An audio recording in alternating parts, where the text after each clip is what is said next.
lately, hindi ka ba parang, kasi lately parang more on pageant ka, di ba? So how does it feel na parang dapat lagi kang glamorous?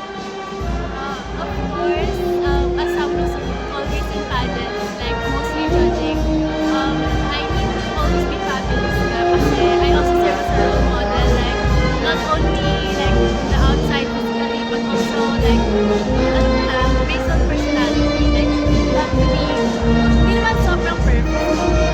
You get it? Nape-pressure ka ba na kailangan lagi kang maganda? Parang ganon. For me, medyo. Kasi, ayun, everyone, like, nakabase kasi sa physical appearance, like, parang first impression nila. May plano ka bang sumali sa mga pageant talaga, competition? Like mga binibining Pilipinas? No po. For now, mostly, Modeling. focus talaga, academics talaga. Okay. Ayun. So hindi ka, you're not prepared for that, for any pageant. Modeling. Siguro po, yes. For some time lang. Mga minsan lang. Ano yung ulitin mo, how do you feel na ikaw ang Flor de Manila?